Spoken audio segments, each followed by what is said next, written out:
Welcome back to the Introduction to MEMS lecture series. And in this section, we're going to talk about semiconductor processes. It is an introduction and overview. My name is Cheng Liu. Here is an outline of the series.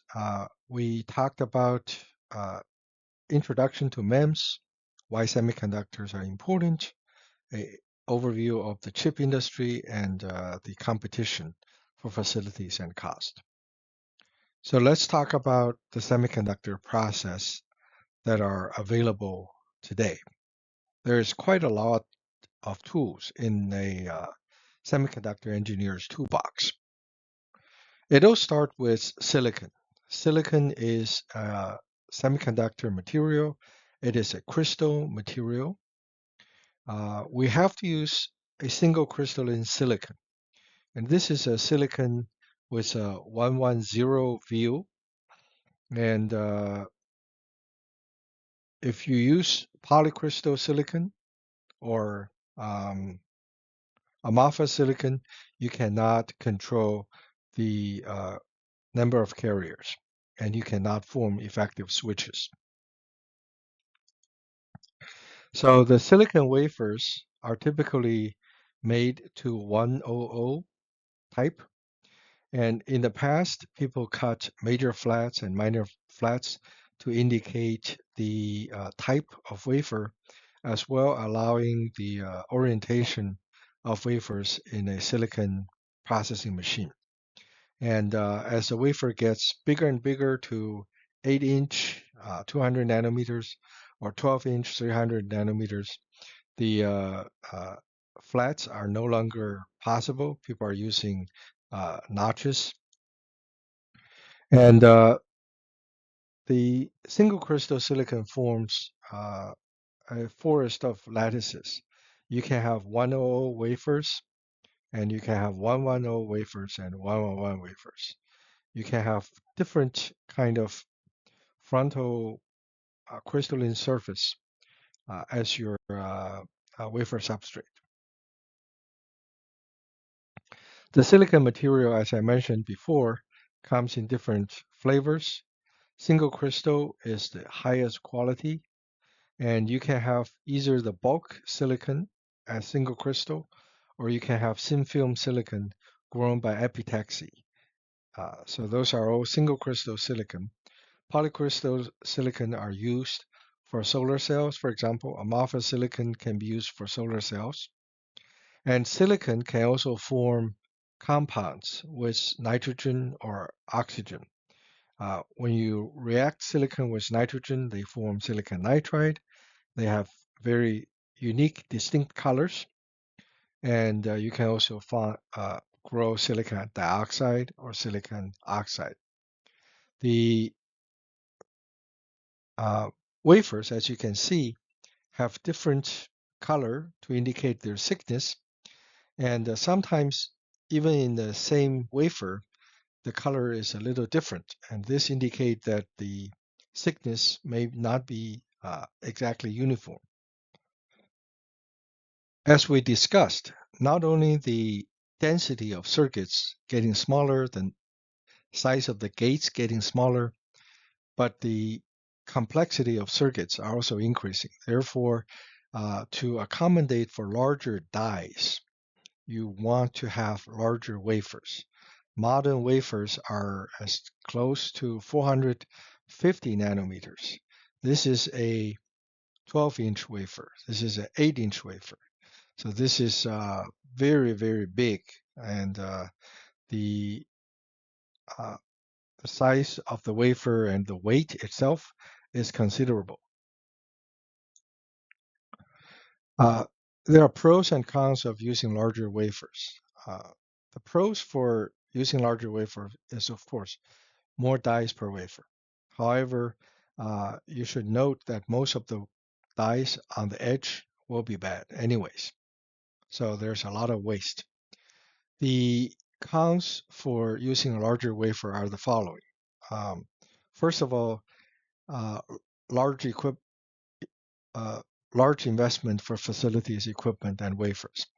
Every fab facility with a different wafer size have to have all the equipment for that particular size. So that's a lot of money. And large investment for testing equipment as well. The wafers can bow. The wafers can bend naturally. So the larger the wafer, the heavier the bowing.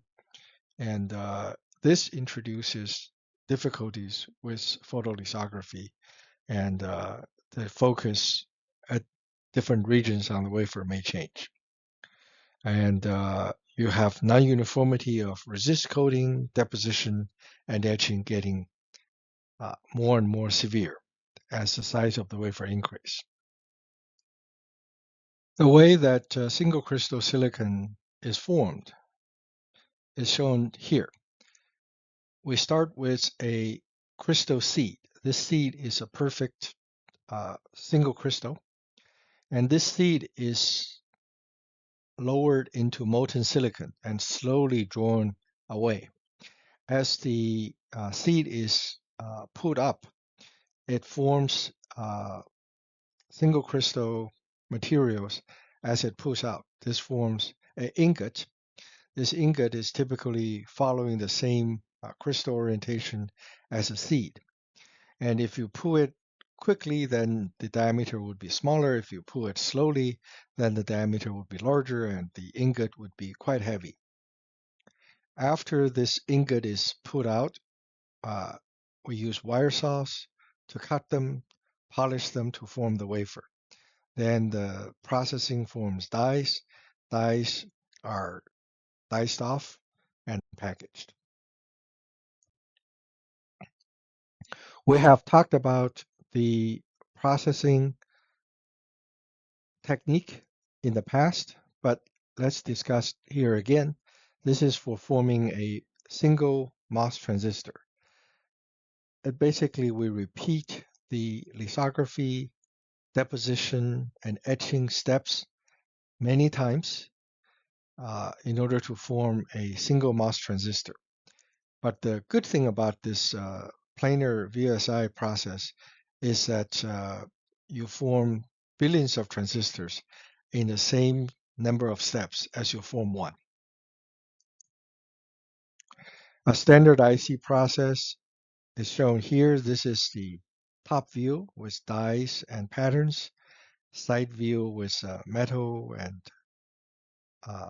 transistor on the bottom. You have the transistors and the wiring and so on. The basic fabrication process can be divided into several categories: deposition, lithography, etching, planarization, including polishing and grind, wafer bonding, combining wafer to wafer, packaging, and material processes such as doping, implantation, and annealing, and other mechanical ways such as dicing, laser cutting, and so on. Even in just one, deposition has many different methods.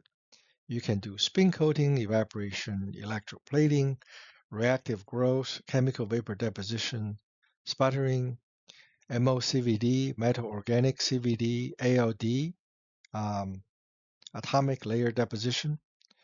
For etching, you can use wet etching, dry etching, gas phase etching, and so on.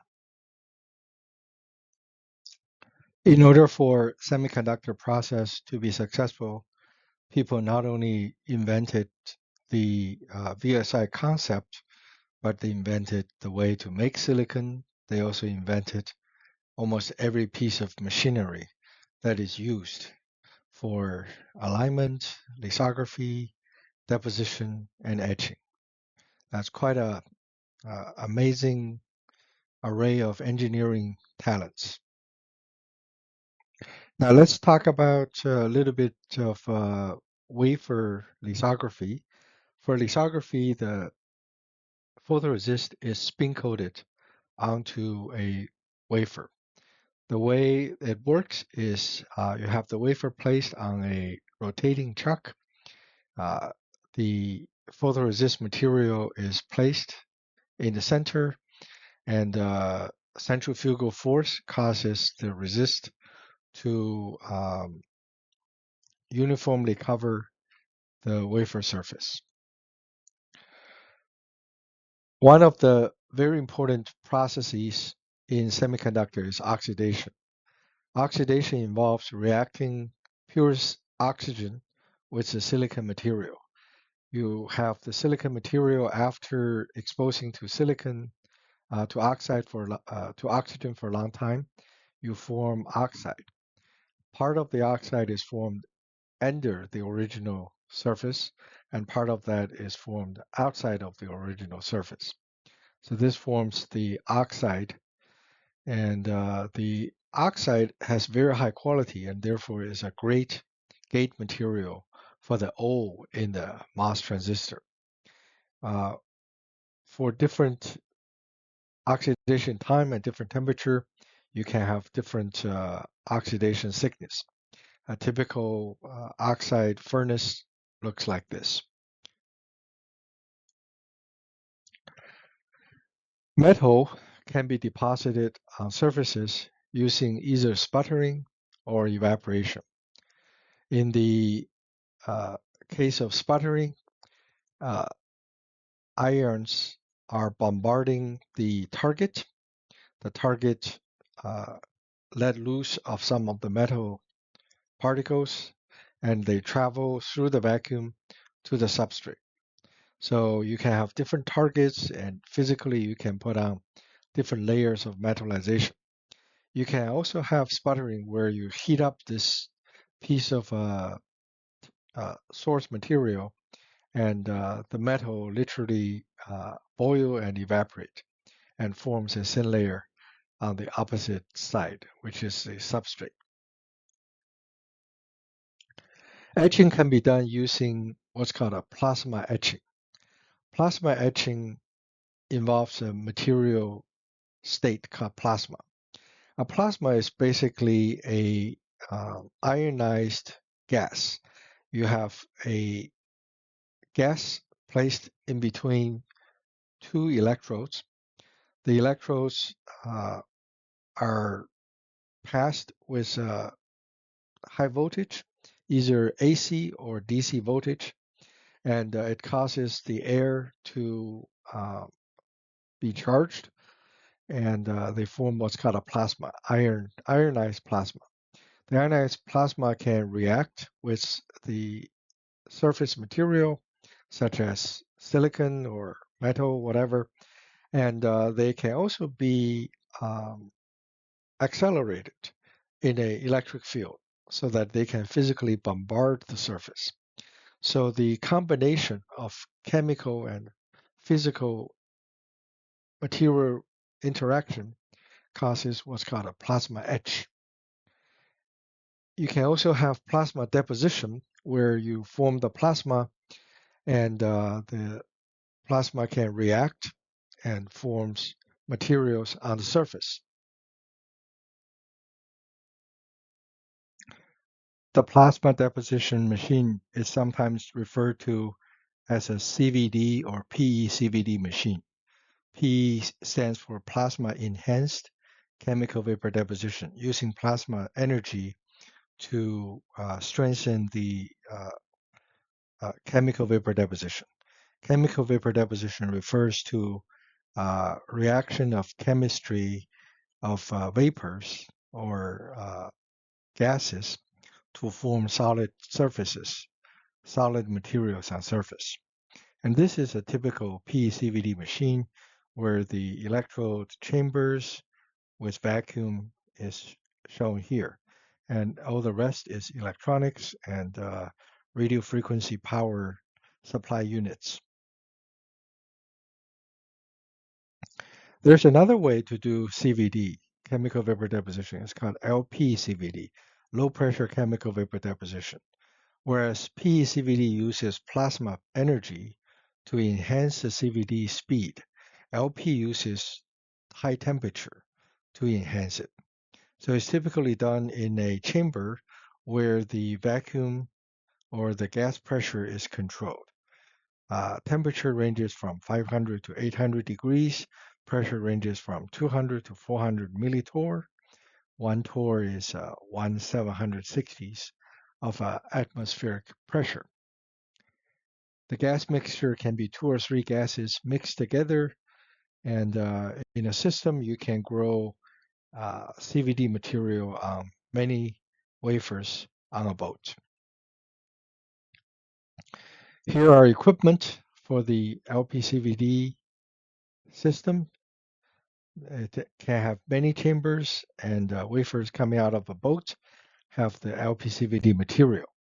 There are several different LPCVD or CVD materials commonly used in MEMS and semiconductor processing. They include polycrystal silicon, silicon nitride, and silicon oxide. Silicon can be formed by decomposing silane. Silicon nitride can be formed by reacting silane with ammonia, and silicon oxide is formed by reacting silane with oxygen. Of course, you cannot use this to form single crystal silicon because the temperature is not high enough for single crystal silicon to form. If CVD sounds like an arcane process, let me put this into something that everybody can understand. CVD has been used to grow artificial diamonds. Now, in the past, diamonds have to be found in nature. They are very high quality and they are formed under extreme geological conditions of high temperature and high pressure. People have been trying to grow artificial diamond for a long time. The CVD diamond, as you can see, is almost as high quality as nature, and the cost is much, much lower. The CVD diamond is formed in a chamber where gases are introduced, and you can see that unlike some of the artificial diamond that people formed before, which are yellowish, this one is extremely bright and clear. These are synthetic CVD diamonds and HPHT synthetic diamonds, high pressure, high temperature synthetic diamond. You can see that the yellow tints are gone and the material is almost flawless. And this reduced the price of diamond tremendously in the past couple of years. When you have a deposition process, it may have different kinds of coverage. Let's say your starting substrate looks like this. You can have conformal deposition where the thickness is the same everywhere. You can have non-conformal deposition. For example, the thickness is high when it's facing the gas and is low when it's on the steps. You can have breaking of the coverage if the deposition comes at an angle. You can have deposition followed by partial planarization or complete planarization. So there are different ways that you can play with this deposition and CVD material. Doping is a separate material alteration process. It introduces impurity ions, impurity atoms into the lattice of silicon so that some of the silicon is replaced by phosphorus, some may be replaced by boron. And when you activate the dopant, the material can become p-type or n-type. So this obviously is very useful for forming truly conductive regions in a MOS transistor.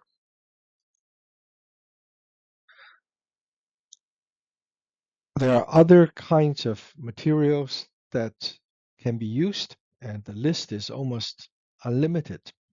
Structural layers including evaporated and sputtered gold or copper, electroplated material like nickel iron, plastic materials, or silicon materials.